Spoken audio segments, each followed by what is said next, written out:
Now that I got a little bit of a time crunch going on, what this turns into is a last drive of the L48 4-speed. So I thought, it'd be fun to get one last kind of point of view of a road in our neighborhood to go down with this engine. I don't know if it will record sounds very well because I have none of everything, like I don't have a rear window. So everything's kind of open and it might howl with the wind, but set this up so I can get some good views of the last drive, which is kind of a bummer deal to me, actually. I really like this engine. Again, I don't know why specifically I'm doing this, other than I do fully believe that it will make my wife more attracted to me. So, more horsepower means wives are more attracted. That's what I believe. Other than that, let's hit the road.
That was the last ride.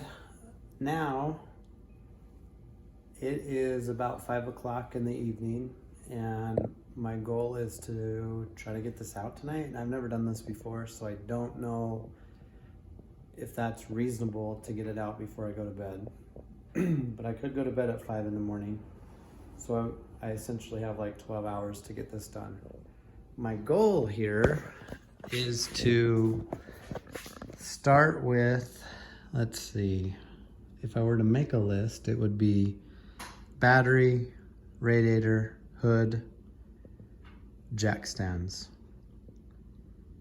And I'll go to that point and reassess the complication and situation. One last final view of it as I know it. Some things that I did to get it running this year. Had to put a new distributor in it. That one got fried on the headers. Put new wires, plugs, thermostat, air cleaner, mini oil changes, flushed the system, and a new fuel filter on the other side over there. Other than that, it ran pretty good. It needs some new wheel bearings that I'll get to once I get the situation, or this situated.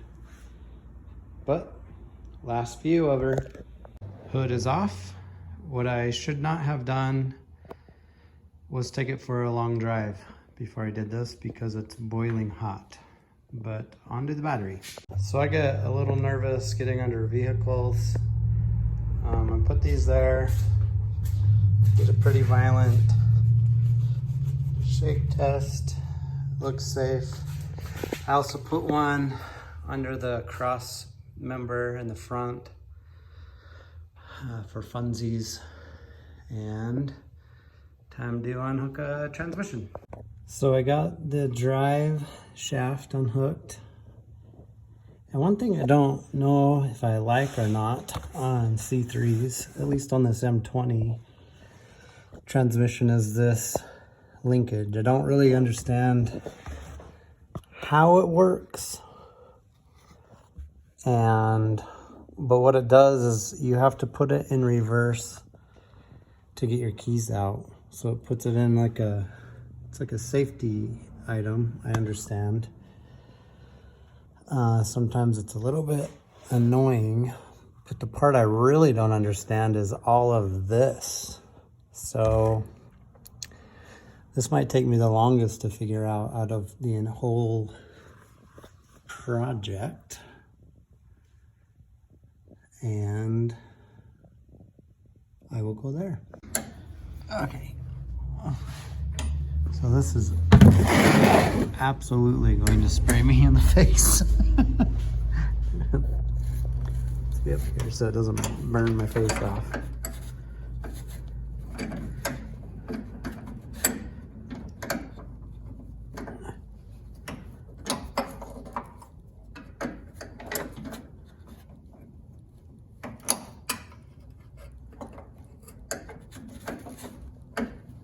Unless she's just out of water, which could be.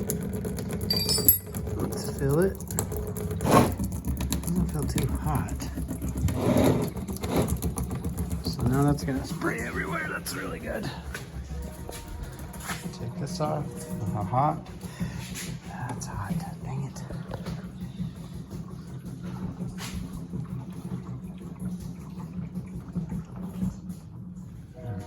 Give it some air so it can breathe normal. All right. Looks like that's coming out okay. And as normal. Seems like I'm getting it everywhere. So some things seem to be easier than they really are. Two things that I've had to do. Somebody has removed this engine before, and the engine mount bolts won't come out now because they're in backwards, and so they hit on the headers. So I've had to take the headers off. This one's loose, I just have to take it off below.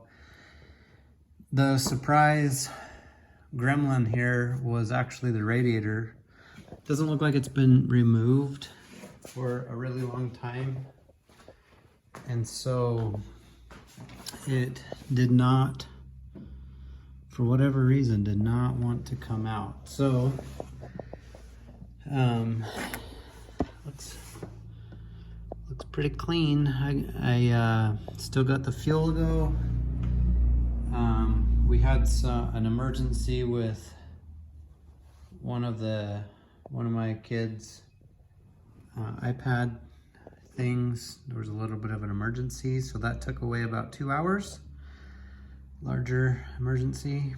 I'm back at it. Got the headers off. That took about 20 minutes.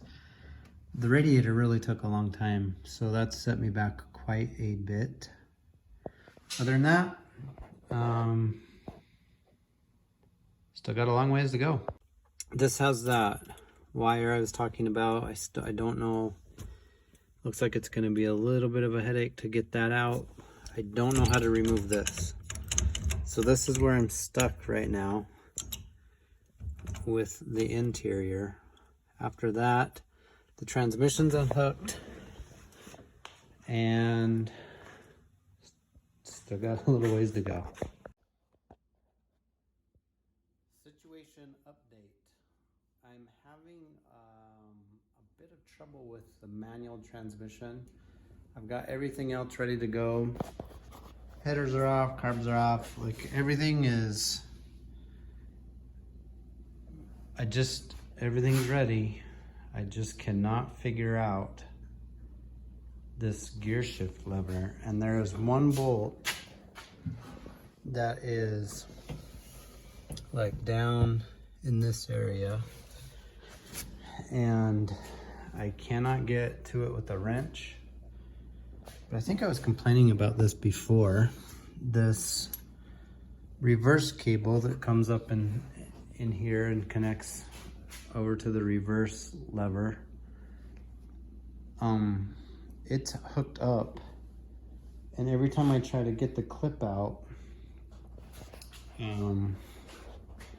every time I try to get this clip out, all the dirt falls in my eyes, and I've been getting a little frustrated. It's almost there though. I don't know how I'm gonna get a screwdriver or a wrench up to get that last bolt out of the clutch. So my second thought was to take the bell housing out, or take the bell housing off and just take the engine out, and then I'll take the transmission out separate. But the problem still remains is that I can't, the transmission's sandwiched up into the tunnel, and without getting that lever off, I can't do anything anyway. So I might as well just try to take it all off. So I put the bolts back into the bell housing. I took 2 of them out. So back to square one. So, sit rep. Got the shifter out. And the last thing I have to do, I was gonna go buy a plate to lift the engine by, and I'm not so sure I like that. I would rather bend these 2 bolts that I put this chain on and watch the engine drop like right there. I just haven't heard good things about those plates, so it's either break the plate or break these bolts. Either way, these bolts are, I think, stronger because this is aluminum. I just don't know about that. So last thing I have to do, fuel lines, lift it up. So I wish I had a camera stand or something. I've got, the engine is loose. I've read to take the distributor off will give you more room. I just don't know. I don't know about that. It looks like the bolts are going to hold, at least until I get over the fiberglass to smash it. And I had this jack here to see if I needed help on any of that. The one thing I do need to do is probably break apart, you can't even see anything, break apart the drive shaft. Whew. So that was pretty nerve-wracking a little bit. Got it out though, and I'm pretty excited. I'm gonna clean up the firewall. What I learned was this contraption right here. So the exhaust, we're holding on to this. So these have to be loosened before you can do anything.